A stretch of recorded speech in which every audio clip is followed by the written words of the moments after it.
हैदराबाद में वाक़िआ गनासी हैदराबाद में अगुड़ो अकाउंटेंट नेब सां प्ले बारगेन बाद केस मां वरी थी वियो आहे।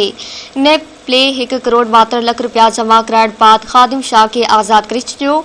अगुड़े अकाउंटेंट ख़ादिम शाह कुछ ॾींहं अॻु प्ले बारगेन जी दरख़्वास्त कई हुई।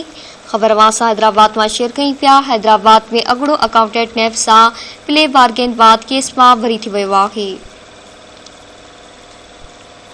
नेब प्ले 1 करोड़ 72 लाख रुपया जमा कराइण बाद ख़ादिम शाह के आज़ाद करे छॾियो।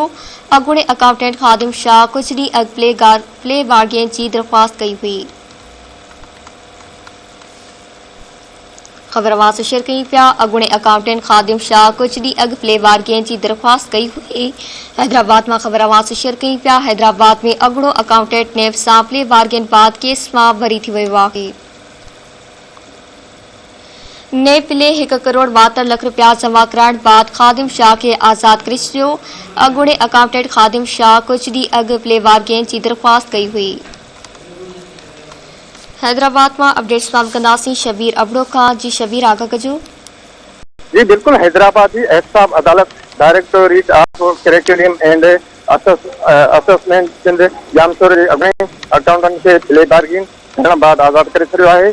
जेको आहे त जवाबनि पारां 1 करोड़ 72 लाख रुपया जमा कराइण जी रिपोर्ट एहतसाब अदालत में जमा थियण बाद गिरफ़्तार अकाउंटेंट ख़ादिम हुसैन शाह के आज़ाद कयो वियो आहे। जॾहिं त कुछ ॾींहं अॻु गिरफ़्तार अॻूणे अकाउंटेंट ख़ादिम शाह ने प्ले बारगेन वारी दरख़्वास्त कई, जेका नेब पारां मंज़ूर कई वई।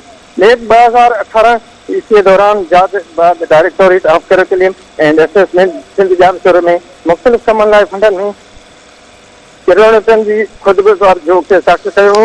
नेब अॻूणे ऑफिस सुपरिटेंडेंट पीर समूह, संदसि भाउ फरंस अली समूह, पुटनि मुख़्तसर ऐं मुज़फ़र समूह समेत 8 ॼणनि खे नामज़द कयो हो। अॻूणे अकाउंटेंट ख़ादिम शाह बाबू भालेपुटरो खज़ाने ऑफिस जे अॻूणे ज़िले अमलदारनि मुश्ताक शाह, शेख अलाबत।